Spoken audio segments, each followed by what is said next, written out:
and I'd like her to hand the throne over, but I don't think Charles, as I said before, is a strong enough person to take the reins.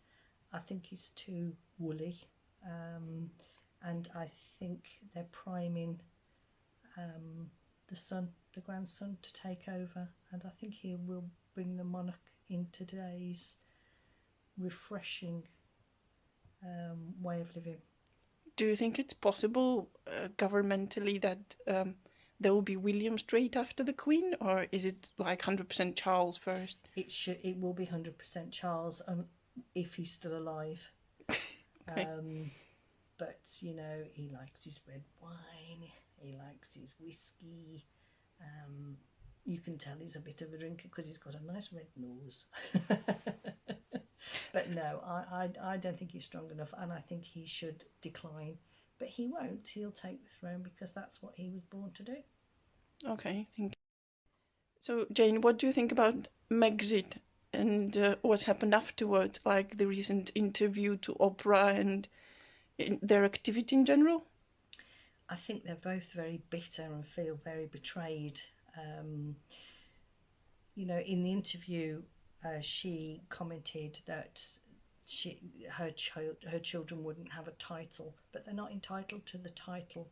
If you look back again in history, when the Queen dies or advocates and Charles becomes king, then his children's children can then be given a title, but because they're so far removed from the throne, they're not entitled to the title, and I think she's very bitter about that.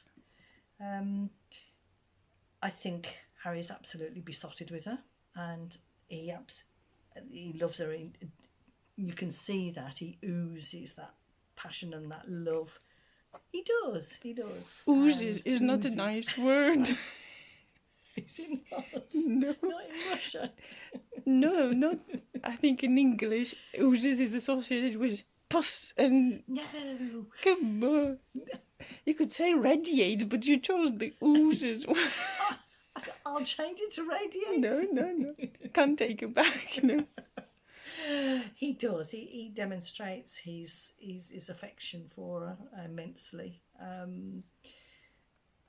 But I think it kind of reflects back to when Charles met Diana and Andrew married Fergie. Fergie was the thorn in the royalty. She was a lass that wanted to have fun. And but she's the royalty seriously. She was quite open about her intentions, like burn them down. Yes, she was, but Megan's sly, I think. I'm not gonna impose my personal opinion on this. So, okay. What do you think about the words about racism in the royal family? Do you think royal family is racist? I don't know. Okay. I think it was probably said in jest or comment. It's something that you'd say between family, isn't it? You know, oh, I wonder what colour eyes they'd have, especially when maybe a Russian marries an English person. You say, oh, you've got lovely milky skin and you're marrying a ginger person, and I just wonder what colour eyes your children would have. And I think it was probably said something in jest like that. Okay. I don't think they're racist at all. Okay, thank you. Jane, so you've heard about Prince Andrew and his outgoings. What do you think about that? I think let the trial begin and decide on the evidence that's put forward. I don't think any royalty, regardless of status, should be above the law. If he's crossed the line, he needs to be punished and paid just like every other person. If he's done those crimes and had those underage affairs, and you know, he's not above the law, but I think it should be presented properly with a jury and with all the evidence, and then once the truth is known, it can be dealt with appropriately. Do you think if he's found guilty, it will be a deadly blow onto the royal family? Oh, absolutely. Yeah, it's just another thing, but they're not above the law. They should if they make a mistake, they should pay for it like everybody else. they shouldn't make these mistakes. That's the actual point, because they are a figure of authority or valued.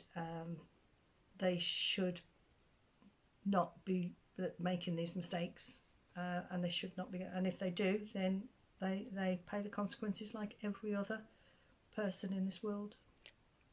Do you think the royal family is going to manipulate the justice system trying to get him out? I think they'll probably disown him, but they'll have no choice, I don't think, because it's a stain or a taint on their what they are supposed to represent.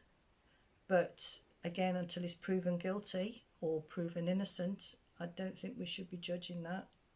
I think he needs, the facts and figures need to be established, and if he has done what they're saying he's done, then he should be punished, and his status should be removed, and his monies should, why should we be paying taxes to keep him in the luxury that he was born into and given, for him to carry on flundering his self the way they have? But I wouldn't like to comment until he's proven guilty or innocent. Okay, thank you. So Jane, what do you think of Princess Diana? I think she played her role. I think she always intended to be a dutiful wife, and she demonstrated being a beautiful mother to the children. She undoubtedly doted on those boys, but I think she was married into an institution that hadn't evolved at that stage, and I think towards the end, I think she played it. I don't think she was as innocent as everybody made out. I think she represented what a lot of people would have liked. Like, she embraced the AIDS culture, and nobody knew anything about it at the time, and she sort of was their ambassador. I think she had a lot of good values and a lot of good points, but she needed to make her own role in the world because she didn't conform to the role that she married into. I don't think she clearly understood that she wouldn't have that freedom. I mean, the moment she got married, her credit cards were taken off her driving licence was taken off her, and she had to conform, and I think she was too young for that and wasn't mentally prepared, and I think that mental state had an impact on how she behaved later on in life. Okay, thank you. So you might have heard the statistics that the younger generation, the future taxpayers, those between 18 and 24, are massively against having a monarchy. What do you think the future of monarchy entails for this country? Do you think it has a future, or do you think in another 50 years they'll be gone? I'd like to think they have a future. I think it's nice to have a head of state being a royal. And why? Sorry for interrupting. Why? Because she's not doing anything anyway. No, but she represents. She represents an organisation. My fear is if we didn't have that and it went to state run, we'd become more and more like America, and we don't have a strong government or any one person that I feel could run the country. I mean, look at politics as it is today. She's not running the country, luckily for us. Yes, no, she's not. She doesn't run the country, but the politicians don't run the country. It's all the understates. But she has the final. She does have a final say. She's never used it, no. No, she doesn't. But I like the idea of a royal family. Okay. I don't, like you say, I don't think they play a major part in running of the country, but they are the status. They are what the status of the country. Okay. I think royalty will have a very different role once the Queen has gone, because her reign and her the type of monarchy she represented, that way of living has gone. where you have a head. And I think there'll be a very different pathway when William takes over. But again, I don't think the younger generation would understand what the Queen's done over the years and what she represented. I think it's more a... I don't know. I fear moving more like an American country if we didn't have a Queen, and we'd have the Democrats and... You have liberals and conservators, you know. We do, but... Both assholes. That's what no. Yeah, that is another debate. So, because of, I think this is the main reason, because younger generation, the taxpayers are not supporting them. I think that's the main drive behind Charles shrinking the royal family, paid from the budget. Well, that's it. They're used to living a lifestyle. They're used to having their own things. They shouldn't have that luxury when other parts of the country and other parts of the world are in poverty. But if they don't have it, who does have it? Who does have the state? Who does have the say? Who does... Parliament here can't commence without the Queen's authority.